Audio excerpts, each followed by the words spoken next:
خاندان قریش کے سردار تھے. ابواہ من اولیاء قریش، حسین کے ماں باپ جو قریش خاندان کے عظیم فرد تھے.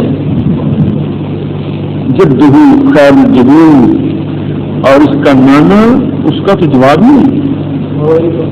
خیر الجدود کا معنی یہ اچھا لگتا ہے کہ یہ کر لیا جائے، اس کا معنی اس کا جواب ہی نہیں ہے، اس کے ساتھ کر رہے ہو. ہر نظام قدرت ہے.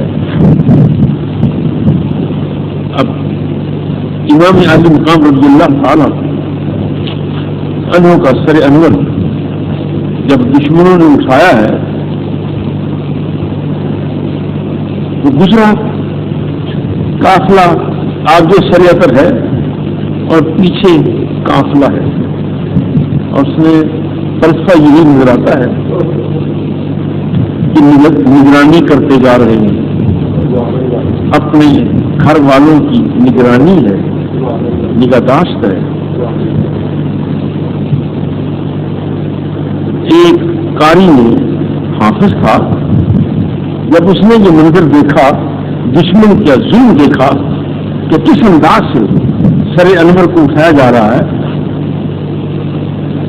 اس نے یہ آیت پڑھ رہا تھا یا پڑھ رہا تلاوت کر رہا تھا، ان اصحاب الکہف والرقیم کانوا من آیاتنا عجبا.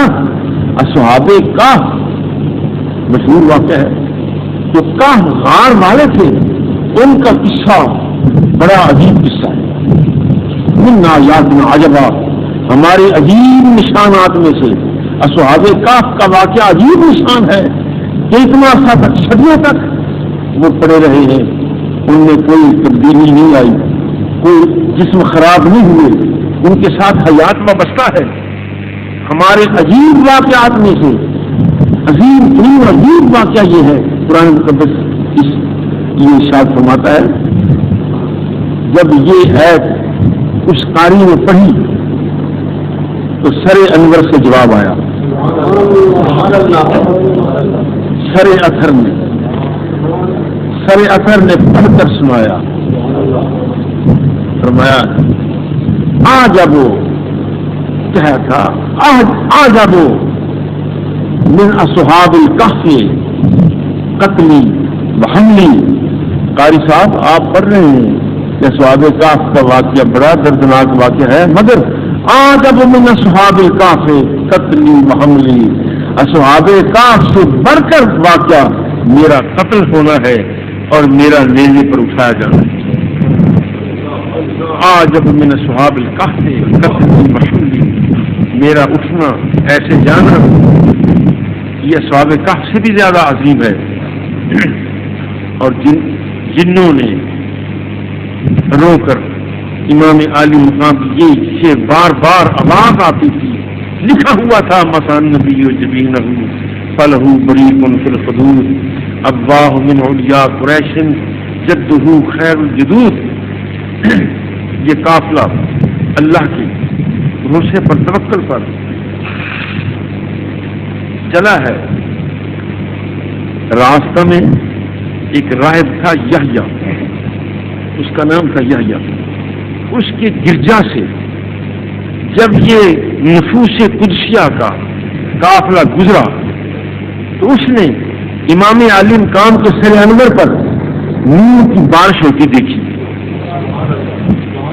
نور کی بارش ہوتی اس یہودی نے دیکھی تو کسی سے پوچھا کہ کیا معاملہ ہے. واقعہ تو مشہور ہو گیا تھا جنگ کا، تو بتایا گیا کہ یہ رسول اللہ کا نواسہ ہے، اسے حسین کہتے ہیں، یہ اس کا سر ہے. تو اس نے قافلے والوں سے کہا کہ کیا یہ آپ سر مجھے کچھ دیر کے لیے دے سکتے ہیں؟ اور 80,000 درم میں دینے کو تیار ہوں. انہوں نے ایک وقت کے لیے یا رات کے لیے کہا کہ ٹھیک ہے. ظالم تھے، ان کا تو مطمئن نظری دولت تھی، اگر یہ دولت ان کی نگاہوں میں نہ ہوتی تو حسین پاک کے مقابلے میں کب آتے؟ وہ سر انور اس راہب نے یا راہب نے اپنے گھر رکھا. ساری رات رحمات و برکات اور فرشتوں کا نزول ہوتا رہا. اسی پر اس نے پھر سر چوما اور مسلمان ہوا. دشمن یزید کی نالائکیوں میں، اس کی بد کرداریوں میں صف اول کی بد کرداری امام عالی مقام کی شہادت قتل کرنا اور اہل بیت کے مظالم. دوسرا یہ اس قتل کے ساتھ جو دلیر ہو گیا، دلیری اور زیادہ ہمت ہو گئی، تو پھر مدینہ منورہ پر اس ظالم نے 22,000 کا لشکر مسلح بھیجا کہ جاؤ مدینے پر حملہ کرو، مدینہ والوں کو کہو کہ وہ یزید کی بیعت کریں یا مرنے کے لیے تیار ہو جائیں. اب کون کرتا بیعت؟ امام علی مقام نے تو واضح فرما دیا تھا کہ حسین جان تو دے سکتا ہے مگر یزید کے ہاتھ میں ہاتھ نہیں دے سکتا. مدینہ منورہ پر یہ ہررا شرقیہ میں جنگ ہوئی ہے. 1700 حافظ اور قاری صحابہ شہید کیے اور 10,000 سے زائد عام لوگ. اتنی خونخوار جنگ تھی مدینہ منورہ کی. اب مدینہ منورہ پر حملہ، حدیثیں اٹھا کر دیکھو، حضور فرماتے ہیں جو مدینہ والوں کو دور نگاہ سے دیکھتا ہے اسے اللہ تباہ کر دیتا ہے. اور یہ فرمایا مدینہ والے میرے پڑوسی ہیں، قیامت کے دن میں ان کے ساتھ اٹھوں گا، یہ میرے ساتھ ہوں گے.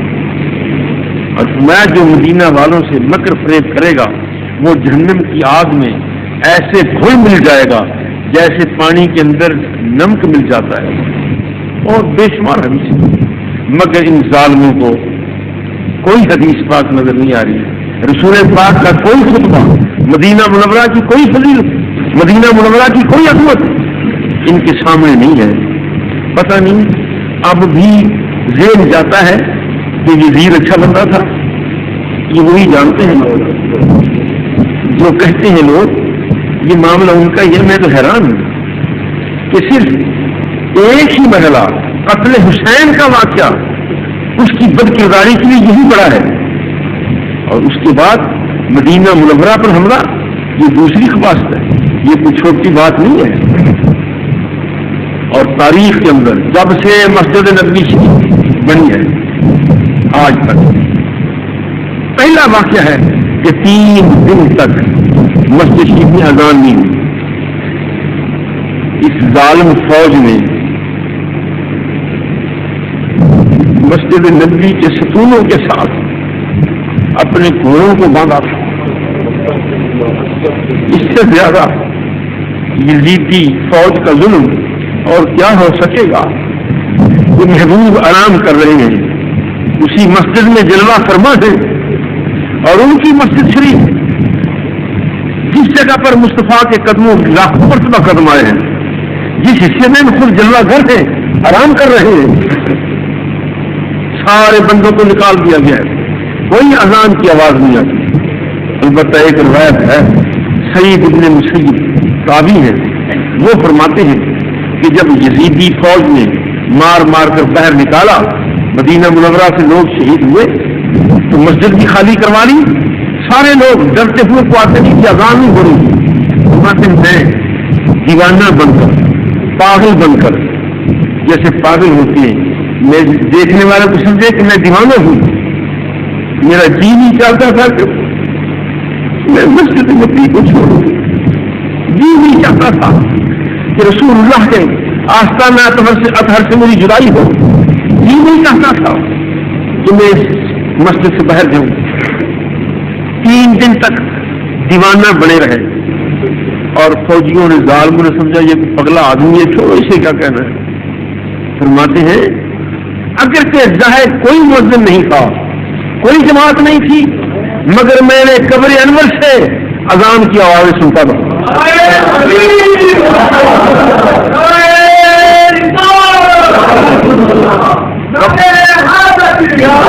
قبر اصل سے اذان کی آواز سنتا تھا، تکبیر کی آواز سنتا تھا، اور رسول اللہ کو نماز پڑھاتے کی کرت سنا کرتا تھا. کرت سنا کرتا تھا. یہ 3 دن تک یہ منظر رہا ہے. پھر یہی نہیں، 10,000 کو تحقیق کیا، 17,000 صحابہ شہید ہوئے، بے شمار حافظ ہیں، پھر ابھی اس کا غصہ ٹھنڈا نہیں ہوا، کعبہ پر چڑھائی کی ہے اور منجنیکوں سے، توپوں سے پتھر مار مار کر کعبہ کے در و دیوار کو زخمی کیا ہے، کعبہ شریف کا غلاف جلایا ہے۔ ظلم کی انتہا ہے، ظلم کی انتہا ہے، یہ اس کی بے نیازی ہے، بے نیازی ہے۔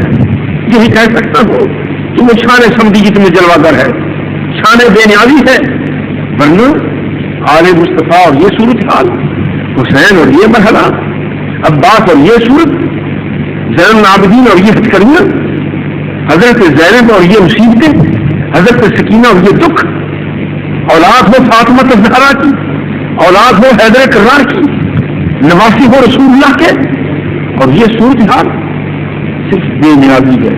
کئی دوست آتے ہیں، بابا جی دعا ہماری قبول نہیں ہوتی، یہ ہو گیا وہ ہو گیا، 10 سال سے پریشانی ہے، روٹی گھر میں نہیں پکتی، جو ہمارا کام ہے دعا کرنے کا کر دیتے ہیں۔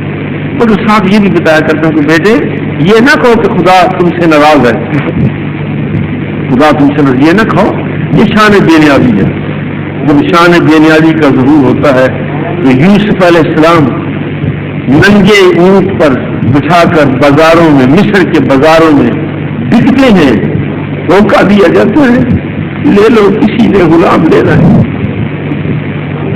غلام وہ ہے جس سے چاند سے مار رہا ہے، غلام وہ ہے جس سے سورج کو شرم آ رہی ہے، اسے غلام کہہ رہے ہیں، لے لو، کسی نے لینا ہے۔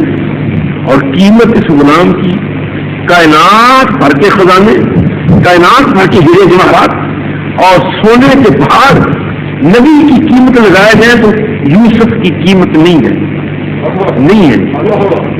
کائنات بھر کے ہیرے جواہرات، خزانے، موتیلات اور سونے چاندی وہ سارے کے سارے اکٹھے کر دیے جائیں تو نبی کی قیمت نہیں ہے، یوسف کی قیمت نہیں ہے۔